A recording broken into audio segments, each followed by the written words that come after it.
Bom, vamos falar um pouquinho agora de pulso arterial.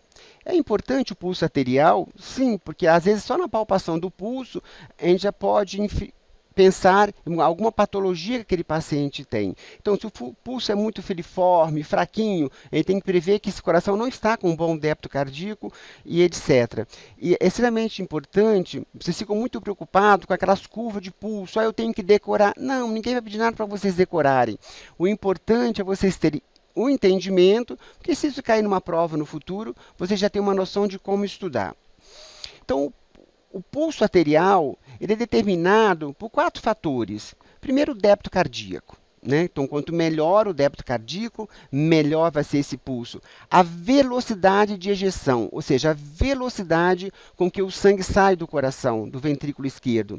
A complacência na aorta é importante, como que essa aorta ela vai conseguir relaxar para receber esse sangue que vem do ventrículo esquerdo e qual que é a resistência nessa aórtica.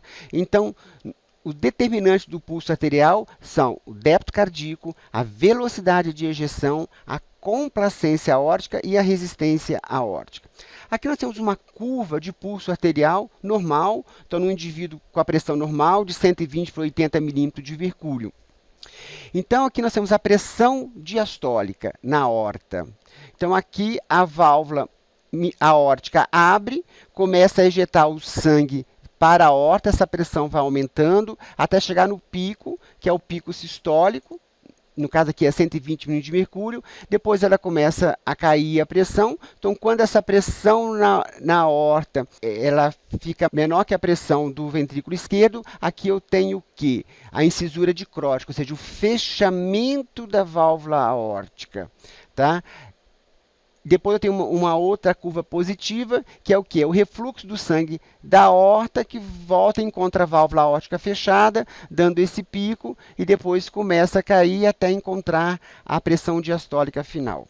Então, esse período que vai do início da sístole, ou seja, a abertura da válvula aórtica até o fechamento da válvula aórtica, esse tempo é chamado de tempo de ejeção, que é o tempo que vai da abertura da válvula aórtica até o fechamento da válvula aórtica.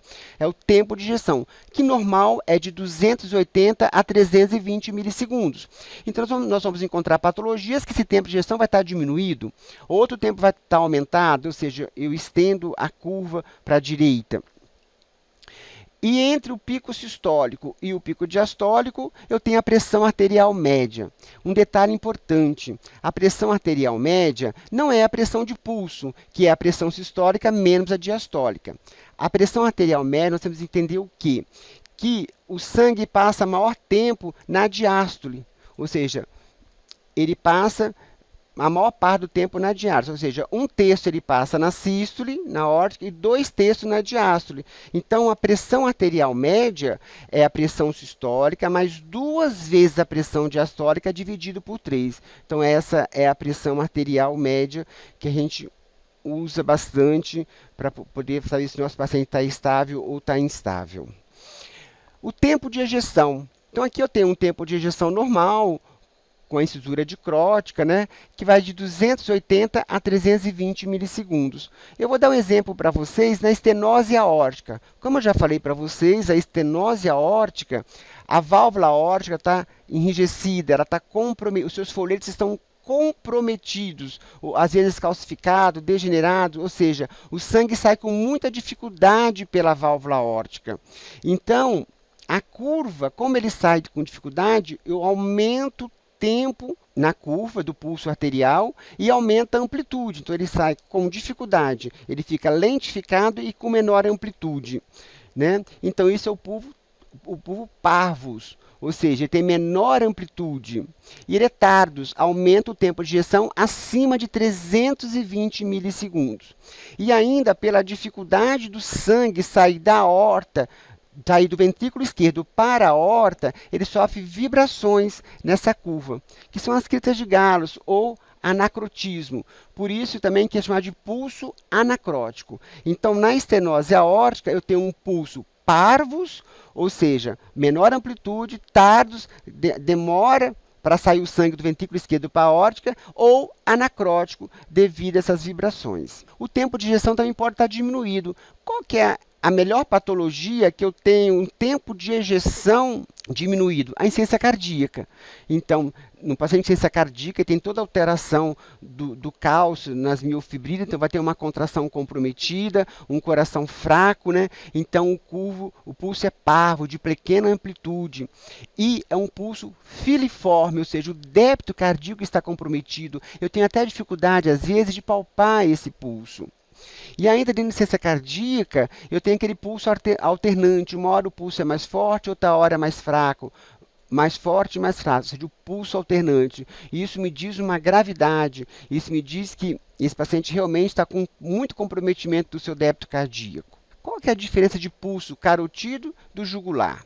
Então, na pulsação, no pulso jugular é visível. No pulso carotídeo, eu não vejo ele pulsar. Tá? A palpação, eu não consigo palpar o pulso jugular, mas eu consigo palpar o pulso carotídeo. O efeito da compressão na base do pescoço. Na hora que eu comprimo na base do pescoço, eu modifico o pulso jugular, eu aparo o pulso jugular. Porém, o pulso carotídeo eu posso comprimir e eu não modifico o pulso carotídeo. Quando eu elevo a cabeceira da cama, o pulso jugular desaparece e não altera o pulso carotídeo. Nós vamos ver mais na frente a manobra de Ribeiro-Carvalho, que é a inspiração profunda, ou seja, eu tenho um aumento do retorno venoso, então eu altero toda a fisiologia do lado direito do coração, então eu altero o pulso venoso. Com a inspiração profunda, eu não altero o pulso carotídeo. Quais são os tipos de pulso arterial? Então, aqui eu tenho um pulso normal, né? E aí eu tenho o pulso anacrótico ou tardo-parvus, que nós acabamos de ver que é o pulso da estenose aórtica moderada a severa, ou seja, ele tem menor amplitude, né? E dura mais tempo, então ele é parvus tardos. Eu tenho o pulso em martelo d'água, que é aquele pulso forte, dando uma martelada nos nossos dedos, né? É o impulso da insuficiência aórtica. Eu tenho o pulso bífido ou bisferens, conforme preferem chamar. Esse pulso é muito comum na insuficiência aórtica com estenose aórtica. Então, eu tenho a primeira fase de enchimento rápido, que é um pulso amplo, e depois eu vou ter a segunda fase de enchimento rápido, de enchimento lento do ventrículo esquerdo. O pulso alternante, como eu já expliquei, na insuficiência cardíaca, e o pulso paradoxal.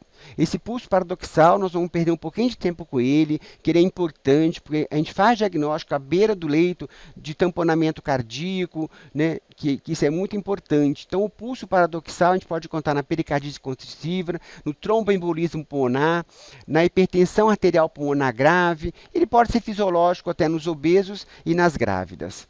Então, vou falar um pouquinho de pulso paradoxal. O que é o pulso paradoxal? É a queda da pressão arterial sistólica maior que 10 milímetros de mercúrio na hora que eu faço a inspiração profunda. Tá? Então, como eu já falei, ele pode estar presente nessas patologias. Tá? E quando essa queda da pressão na inspiração é maior que 15 milímetros de mercúrio, ele pode ser até palpável. Então, vamos entender um pouquinho. Quando eu faço a inspiração, eu aumento o retorno venoso. Então, com esse aumento do retorno venoso, eu faço uma sobrecarga do ventrículo direito. Então, esse ventrículo direito tem que acomodar esse sangue. Então, ele faz, geralmente, uma dilatação das suas paredes livres. Porém, se você tem alguma situação, como, por exemplo, um tamponamento cardíaco, ou seja, um aumento de líquido no saco pericárdio, que pode ser sangue ou mesmo líquido, e esse ventrículo direito não consegue relaxar para receber esse sangue, para acomodar esse sangue, ele faz o quê? Ele abaula o septo para o ventrículo esquerdo, para poder acomodar esse sangue. Então, abaulamento do septo interventricular, que vai acontecer o quê? Vai reduzir o enchimento ventricular esquerdo, reduzindo o volume sistólico. Com a redução do volume sistólico, eu vou ter o quê? Uma redução da pressão arterial. Ou seja, então, na hora que eu inspiro profundamente, eu aumento o retorno venoso. Esse aumento do retorno venoso, ele, para acomodar, ele abaula o septo para dentro do ventrículo esquerdo. e com isso ele diminui o volume do ventrículo esquerdo, diminuindo a pressão arterial. Vamos ver melhor aqui. Então aqui eu tenho uma pessoa normal que inspira profundamente, aumenta o retorno para o ventrículo direito, dilata a parede livre do ventrículo esquerdo para acomodar aquele sangue. Aqui no caso patológico, eu tenho um tamponamento cardíaco, eu tenho bastante líquido dentro desse saco pericárdico, fazendo restrição desse ventrículo. Então, na hora que eu inspiro profundamente, eu não consigo, através da parede livre do ventrículo direito, eu não consigo acomodar esse sangue. Então, ele me joga o septo para dentro do ventrículo esquerdo, diminuindo o quê? A cavidade do ventrículo esquerdo, ou seja, diminuindo o quê? O volume sistólico final do ventrículo esquerdo. Com isso, eu tenho a queda da pressão arterial acima de 10 milímetros de mercúrio. Então, isso é o pulso paradoxal.